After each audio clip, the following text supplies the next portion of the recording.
De nuevo, estamos en conversación con Roger Lázaro Inca, quien me corrigió de una manera muy amable su nombre y me parece correcto, me parece preciso.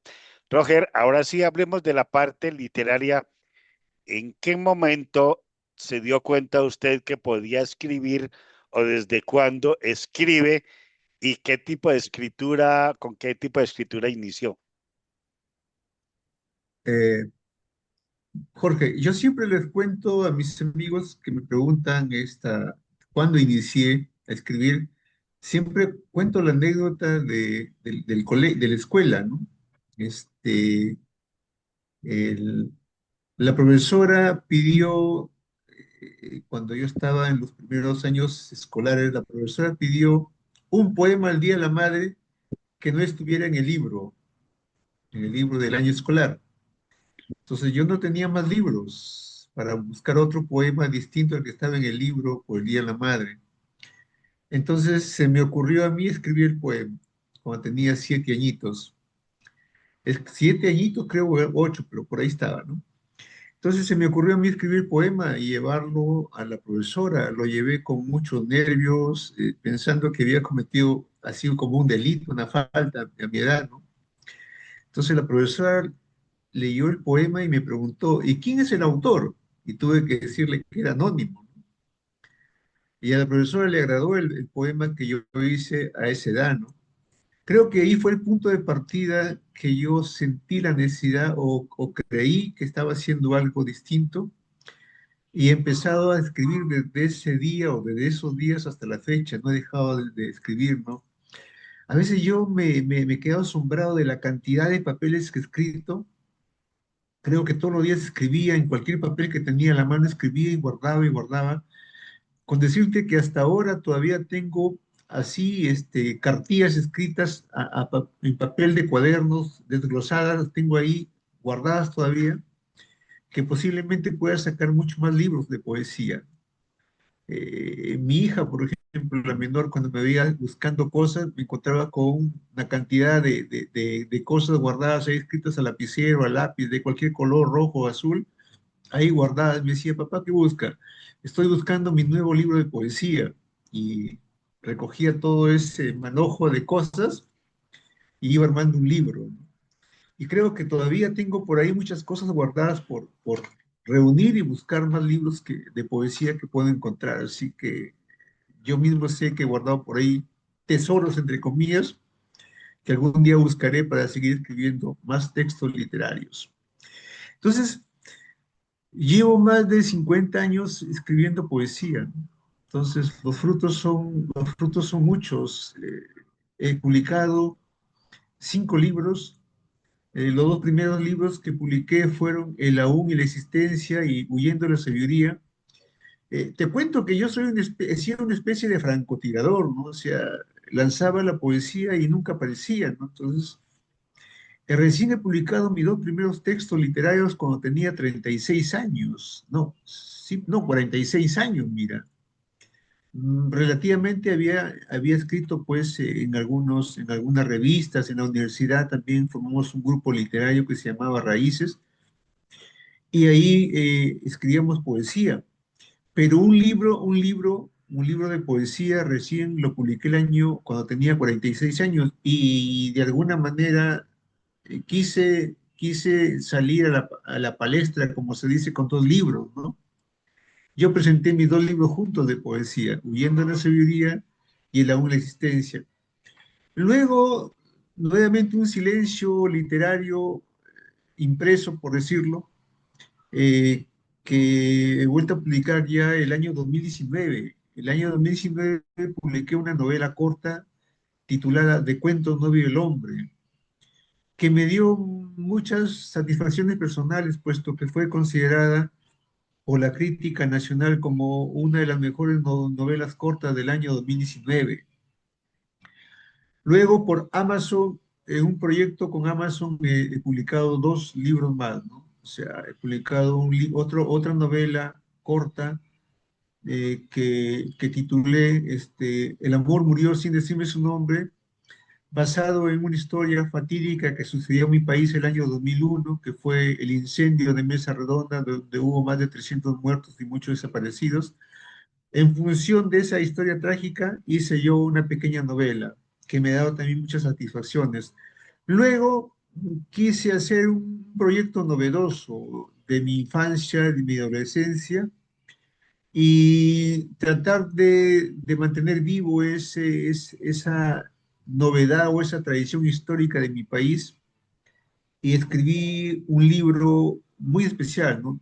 Creo que todavía no ha recibido la crítica necesaria, pero esperemos que en algún momento también mantenga esa vigencia novedosa dentro de la poesía, que titulé El Perú es un libro mal leído, ¿no? Que tiende a hablar de toda la historia del Perú desde las culturas preincas hasta el gobierno de Castillo. O sea, no se trata de un libro político, sino se trata de un libro que tiene el matiz político, pero siempre conservando el nivel poético y literario, ¿no? He tratado por todos los medios de que no se me vaya a desviar hacia la cuestión panfletaria, porque a veces también cuando uno quiere hacer unas cosas literarias, de alguna manera históricas, siempre o nos aferramos a la historia o de repente nos desviamos un poquito y hacemos un poco de panfleto. Entonces no he querido que el nivel poético se mantenga vivo y espero haberlo logrado con mucho esfuerzo, desde luego, ¿no? Entonces es un libro poético que titulé El Perú es un libro mal leído. Y luego, definitivamente mi país es un libro mal leído, porque si los políticos, los intelectuales, los interesados que este Perú sea mejor, hubieran leído el libro del Perú como es, no tuviéramos todos estos problemas, pero nunca leyeron la versión original o la mejor versión del país, ¿no? Siempre leyeron la versión que les interesaba. Y ahí está el resultado. Tenemos un país que está viviendo una circunstancia muy catastrófica, ¿no? En todos los niveles, el nivel moral sobre todo también, ¿no? El nivel moral está definitivamente avasallado por la corrupción, por la liviandad política, por el clientelaje político y por muchas razones que más tienden a un individualismo decadente, ¿no? Más pensar en el nivel de surgimiento personal, hemos perdido un poco algunas perspectivas de valores y de criterios razonables y novedosos que necesita toda persona para seguir con sus sueños, sus proyectos dentro de un país llamado, en este caso, Perú.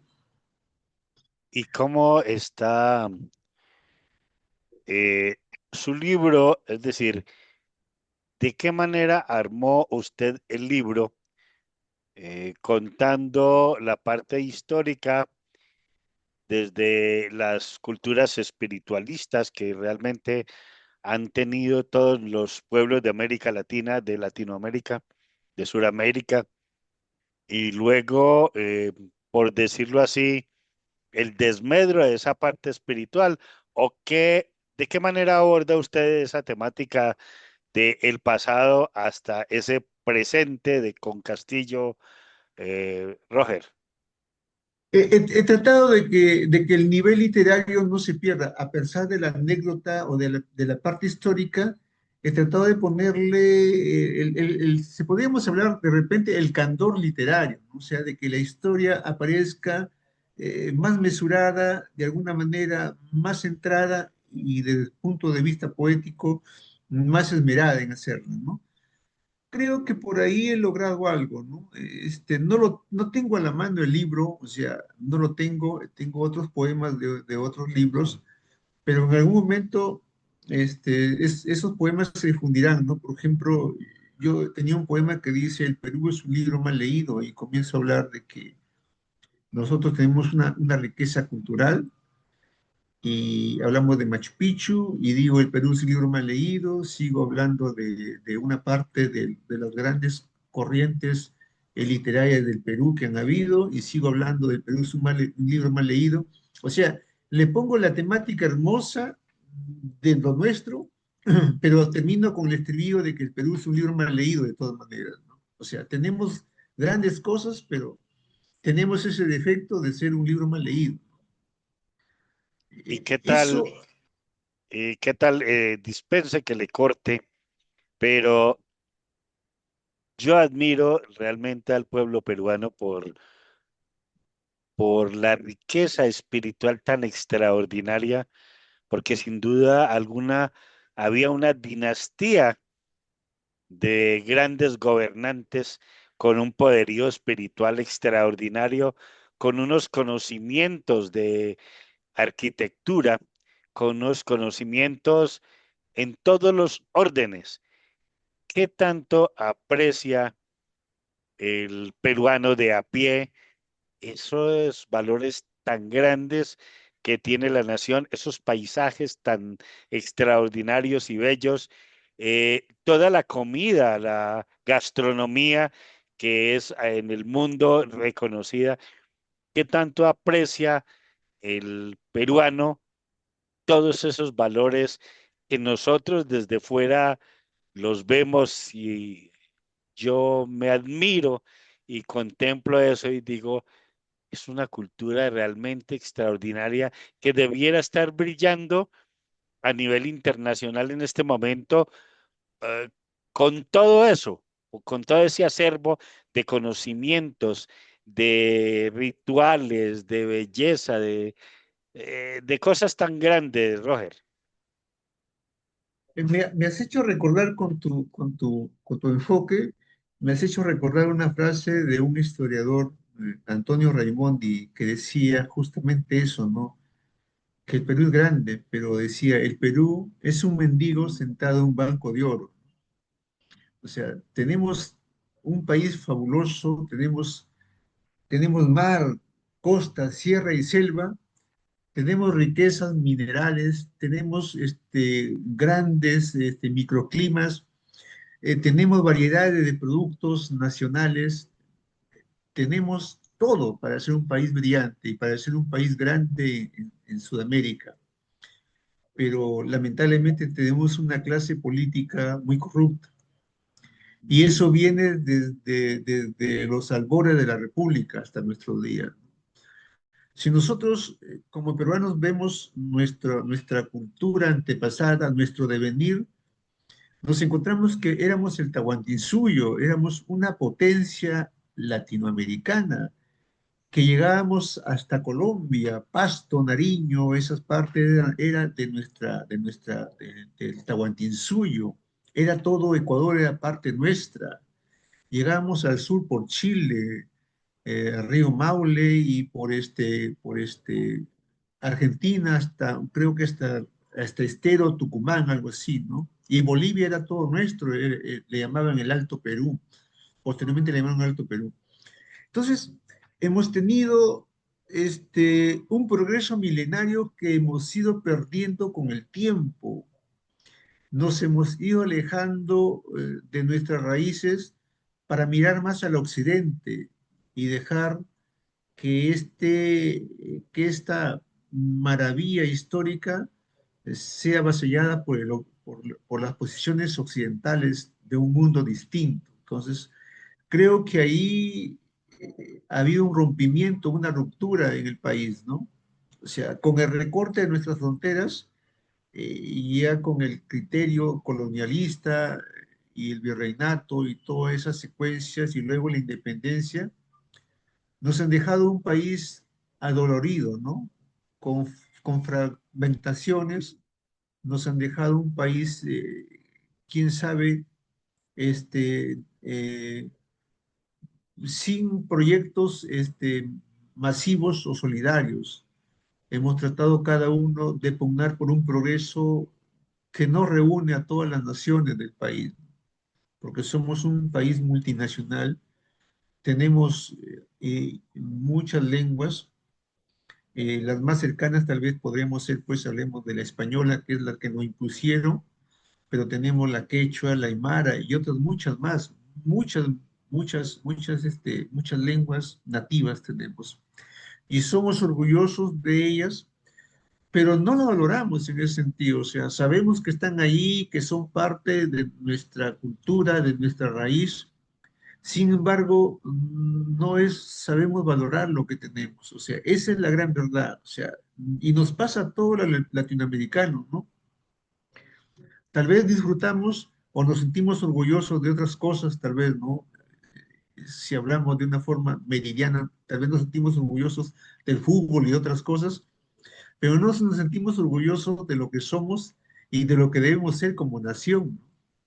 Creo que ahí hay una falencia, tal vez espiritual, tal vez una falencia moral o tal vez una falencia patriótica que nos falta, ¿no? O sea, para ser un conglomerado de progreso que mire siempre el bienestar social y el bienestar de un país que quiere surgir hacia adelante, ¿no? Entonces, en el atraso de las ideologías divididas y en el crecimiento de querer resolverlo todo por la violencia, ha generado este cáncer llamado corrupción que reina y seguirá reinando en el país y en todos los países latinoamericanos, creo yo, y creo que también en los países del África y de todo el mundo, ¿no? Sin equivocarme, ¿no?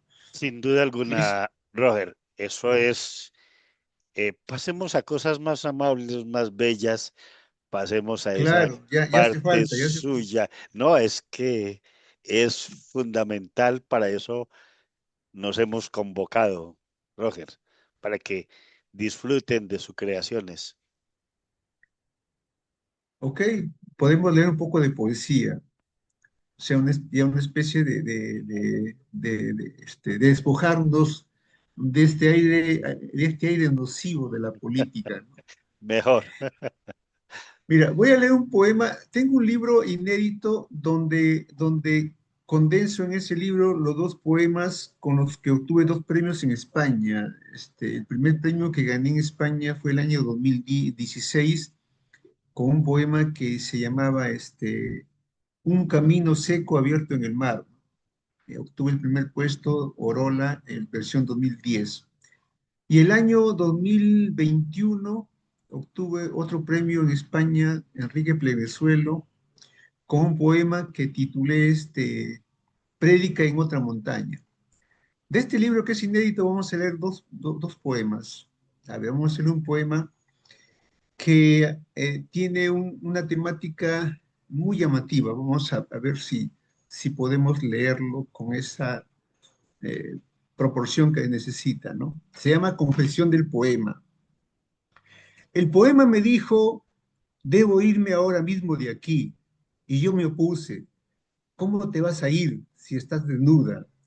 ¿Cómo te vas a ir si todavía no termino de crearte? No importa, tengo que irme. Es necesario que me vaya. Me iré así nomás. No me detengas. Y yo dejé que el poema se fuera, cubriendo su cuerpo con una vieja sábana que encontré por los rincones desolados de la hoja en blanco. Al quedarme solo no supe qué hacer.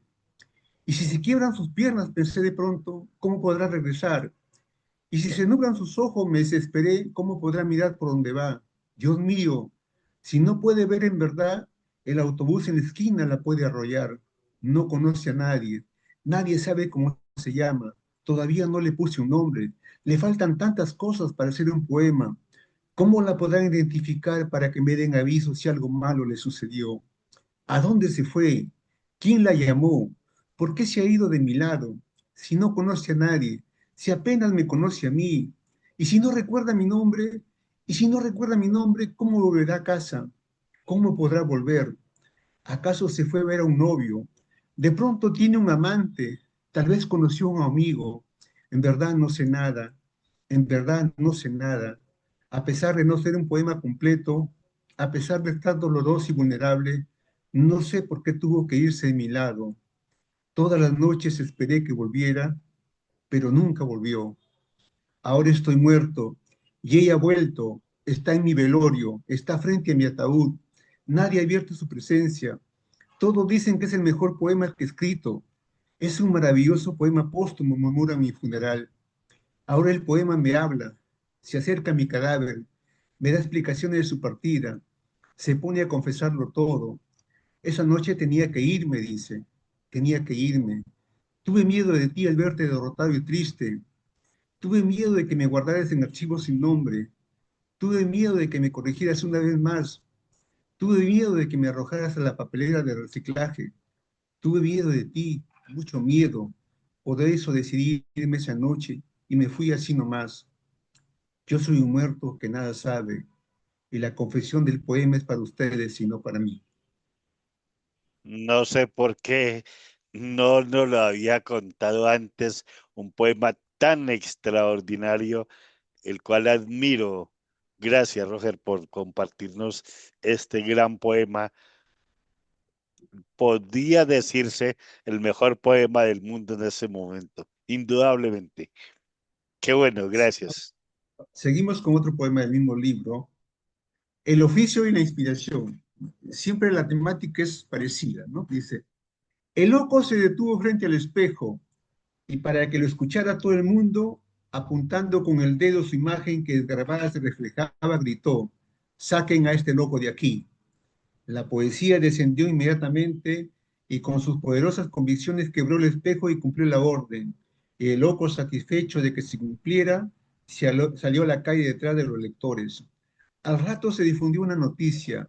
En la intersección de las calles malditas de un barrio sin nombre, se habían encontrado los dos locos, el que estuvo en el espejo y el que dio la orden de que lo saquen. Los dos se abrazaron efusivamente, lloraron un rato, gritaron otro rato. Después entraron a una cantina de mala muerte a celebrar a que eran un par de locos. La multitud sorprendida se puso a esperar en la entrada. Todos querían saber lo que iba a suceder. Jamás imaginaron ver a dos locos bebiendo como locos.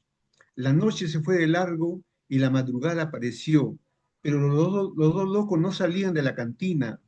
La multitud cansada de esperar quiso ingresar para saber lo que sucedía adentro, y de pronto un hombre apareció del fondo del local, un hombre que todos reconocieron. Poeta, le dijeron los lustrabotas, los emolienteros, las rameras. Poeta, repitieron los periodistas, los bohemios, los policías. Poeta, le gritaron las casas abandonadas, las intimidades perdidas, las calles peligrosas, perdón. Y el poeta no se detuvo y tampoco nadie intentó detenerlo. Siguió sin mirar atrás. El poeta llegó a su morada, sacó una libreta de apuntes y conteniendo su emoción, abrió su corazón como si fuera el mundo y arrojó sobre una página en blanco lo que traía tan oculto. Par de locos, susurró, par de locos. Si otra vez vuelven a irse de aquí, prometo que nunca más iré a volverlos. Y de golpe cerró la libreta de apuntes, tal vez como se cierran los ojos para no llorar. Y de inmediato los dos locos volvieron a ser el oficio y la inspiración. No quiero cortarle absolutamente ningún minuto para seguirlo oyendo. Vamos a un poema más. El poema que da título al libro. El libro se llama Un lector acaba de morir. Dice, alguien tocó la puerta en la madrugada. ¿Quién es? Pregunté sorprendido y angustiado. Soy yo, respondió una voz al otro lado, un lector desconocido que acaba de morir. Abrí la puerta con desesperación y quise abrazarlo, pero él no se dejó abrazar. Debiste haber publicado tus poemas, me reclamó acongojado. Si yo hubiera leído tus poemas, ahora seguiría vivo. Tal vez tus poemas me habrían inspirado a escribir los míos. Tal vez se lo habría leído a mi mujer y ella no se habría ido de mi vida. Como tú no eres un poeta con prestigio, le hubiera dicho que tus poemas eran míos y ella se hubiera quedado conmigo y yo ahora seguiría aquí vivo. Lo abracé y esta vez se dejó abrazar. Lloró en mi hombro como un hombre vivo. Oh, a las 5 de la mañana en la puerta de mi casa, yo trataba de consolar a un muerto sin saber cómo. No sabía qué decirle para justificar por qué no había podido publicar mis poemas y empecé a decirle con susurrante pesar que los críticos no apostaban por mí, que las editoriales me habían rechazado tantas veces, que ya nadie quiere publicar poesía porque la poesía no es un negocio rentable. Me justifiqué en verdad como pude y me puse a llorar de impotencia y la mañana me encontró así, llorando en la entrada de mi casa con la puerta abierta. Y de pronto la mujer que decidió volver a mi vida me gritó desde la otra acera, oye, ¿qué haces durmiendo de pie en la entrada de tu casa con la puerta abierta? Corre hacia la esquina ahora mismo. Un lector ha sido atropellado por el mundo y no quiere morir hasta que tú no le leas un poema. Corrí a la esquina y ahí estaba el lector, tendido brutalmente. Al tratar de incorporarlo, abrió los ojos un instante y en su mirada fugaz vi toda mi poesía. Un lector acaba de morir, un lector que nunca leyó mis poemas. Quiero dejar pasar de decirle mi admiración por sus poemas, Roger. Hemos tratado de hacer un libro de esta naturaleza y como te decía, acá están los dos poemas ganadores. Pronto quiero publicar este librito. Esperemos que la editorial es Es el abierta. libro que va a ser sin duda un éxito. Se lo auguro desde este momento, Roger. Sí, sí, yo creo que sí. Voy a leer un poema que es muy especial, ¿no? Dice, como una vivencia sucedánea. Hoy mandé a mi casa a reemplazarme en el trabajo y todo descubrieron lo miserable y decadente que está. Mi casa entró a mi oficina y se sintió como me siento yo todos los lunes, con pereza y con ganas de agarrarme a golpes con el mundo. Mi casa entró y se sentó en mi sillón, en ese sillón donde cualquier día voy a morir de un infarto. Y apenas mi casa se sentó, todos pudieron ver mis pensamientos colgados en el patio. Vieron lo sucios que están las ventanas, los zombies de mi bienestar, lo amarillenta que está mi fe que se arrincona porque no quiere dialogar con los esperpentos que se han vuelto mis intimidades. Mi casa fue a la oficina de mi jefe que la había llamado y mi jefe pudo verme en el baño, cepillándome los dientes como una serpiente trasnochada. Y se enojó al verme así, llamándome severamente la atención y le ordenó a mi casa que empezara a redactar las demandas y los recursos de los procesos de la semana. Al rato mi jefe escuchó que yo dije algunas palabrotas mientras iba hacia la sala a ver quién gritaba en el noticiero de la mañana.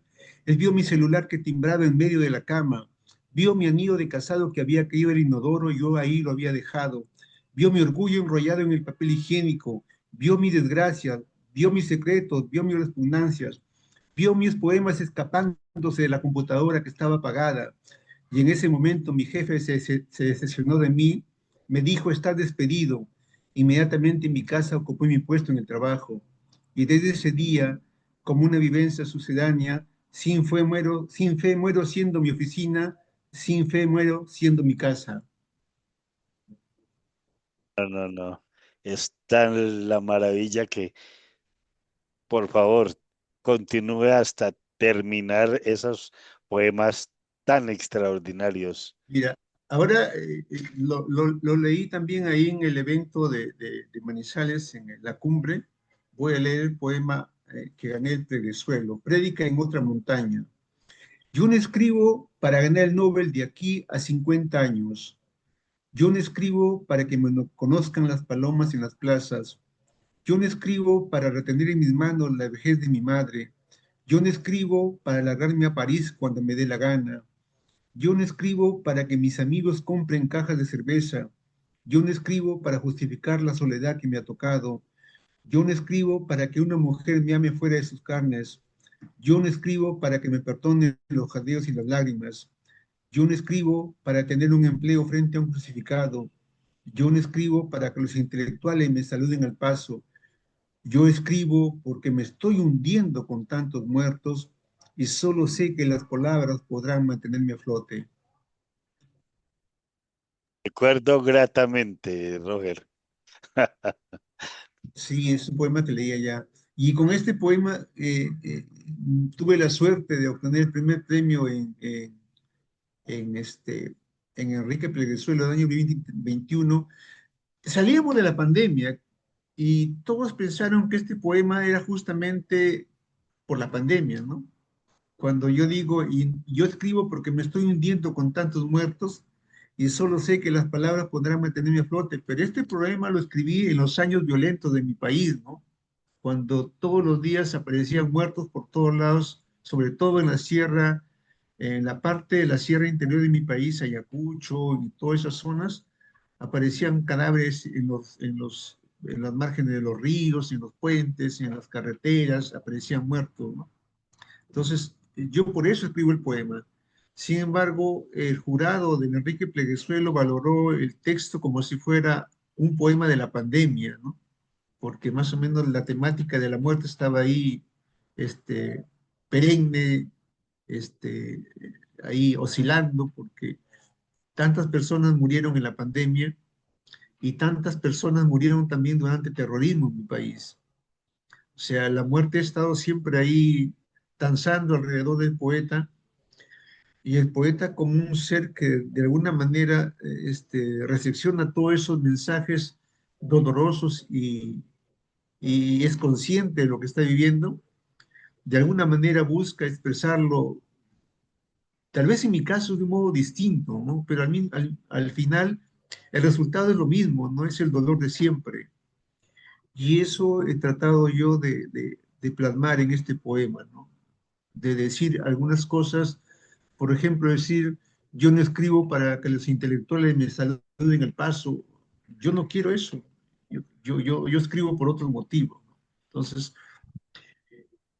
gracias a Dios, este poema me dio el premio y estoy contento creo que no me he equivocado en esta decisión de escribir y estoy en este camino sin retorno. Sin duda, no se ha Sin equivocado, retorno. Roger. Sí. Y si gustas, todavía hay tiempo, podemos leer otros poemitas más de este libro. Estamos dando la primicia del libro porque es, como te digo, voy a tratar de publicarlo pronto. Espero que Vamos a, sí, espero que sí. vamos, vamos a leer otro poema corto. La moribunda y el amor. Observo a la moribunda que a duras penas por el callejón de dos zapatos bien lustrados se arrastra. O no se detiene, o no se inmuta. ¿De dónde vino esta moribunda? Está cerca de la tiza que se rompió junto a una de las patas del pupitre. Seguro cree que la salvación es blanca, pero no, gira y vuelve, y tú no vuelves. La salvación no es blanca, debe tener otro color, y no el color de la tiza que ha dañado sus antenas. Seguramente cree que la salvación es negra y busca ese color. Se arrastra hacia los zapatos bien lustrados que están lejos y en movimiento. Debo hacer algo por ella y por ti. Me pongo de pie, interrumpo al docente, le pido suspender la clase para ayudar a la moribunda. Y ahí sucede todo. Los condiscípulos se lanzan a matar con sus zapatos bien lustrados a la moribunda, que a mí me expulsan del salón de clases. Ahora estoy en la calle buscándote para enterrar a la moribunda. Ah, qué tremendo. Continúe, por favor. Otro más.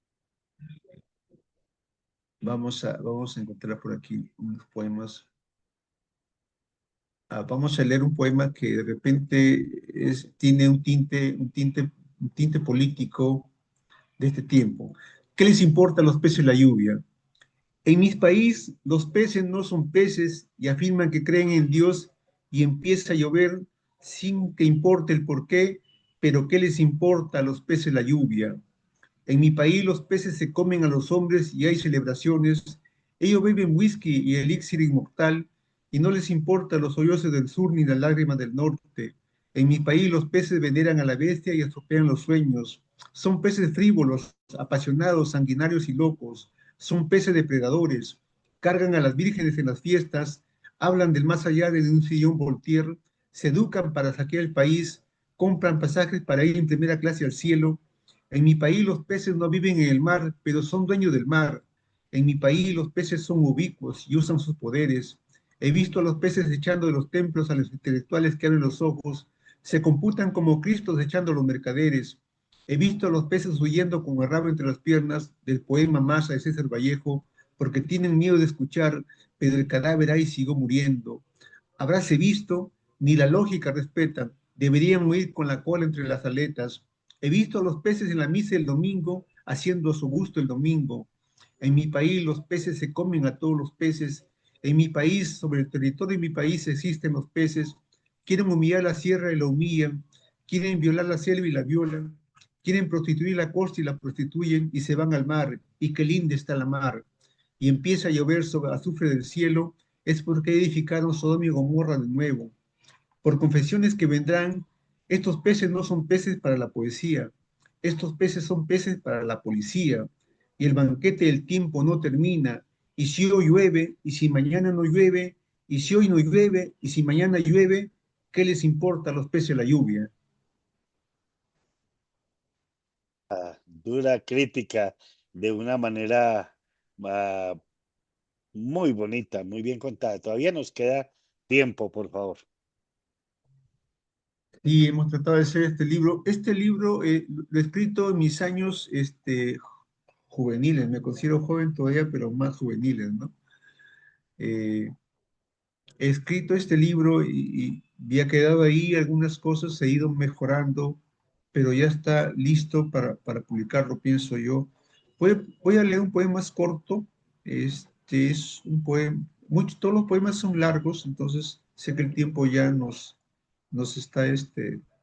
Vamos a leer un poema que titulé Córporeo.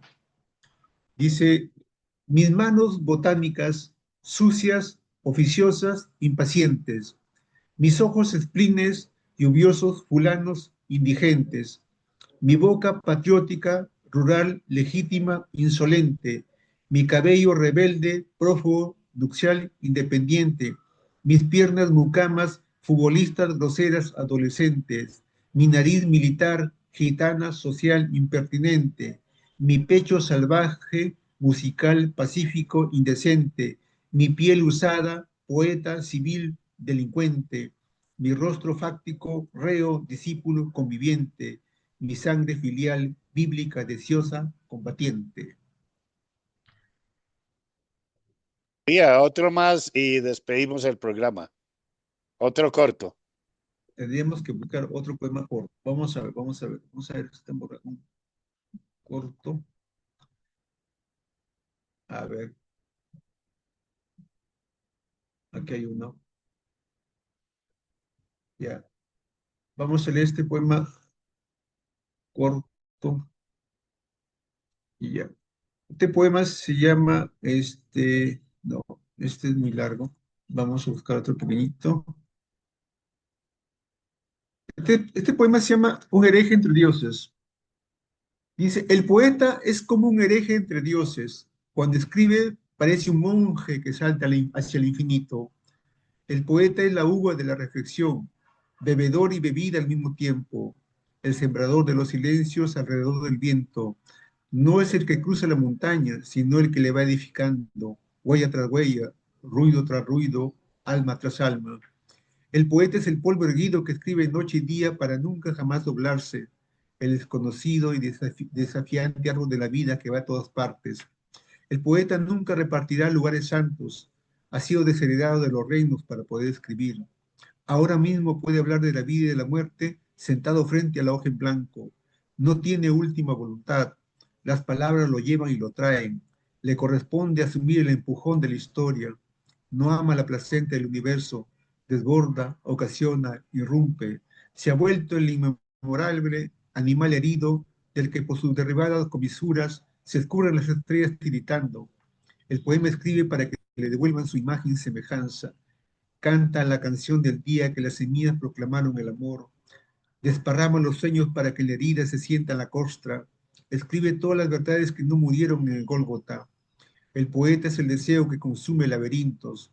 No tiene sombras para repartir. Tiene la faena de los pájaros sedientos y extraños. Ahora guarda la tierra prometida en el frágil altar de los lectores. Le dicen untador de vísperas. Le dicen criador de nocturnos. Creen que es el yesero de la eternidad. Creen que es el forajido de las emociones. Debe ser el psicólogo de la lluvia. Debe ser el médico de las demoras. Fue lanzado de la cruz y nadie lo ayuda a levantarse de la maldita hoja en blanco. El poeta es como un hereje entre dioses. Cuando escribe, empiezan a divisarse el corazón y los caminos. Mil gracias. Muy amable. Una despedida, por favor, Roger. Yo te agradezco a ti, Jorge, en el corto tiempo que nos hemos conocido. Creo que ha surgido una emoción fraterna de Amistad. compartir muchas cosas. Y estamos aquí. Te agradezco el gesto que has tenido de compartir tu espacio conmigo y que me ha dejado leer mis poemas, hablar un poco de política que casi no sé o casi no quiero saber, pero soy un ser que vive y definitivamente todas esas cosas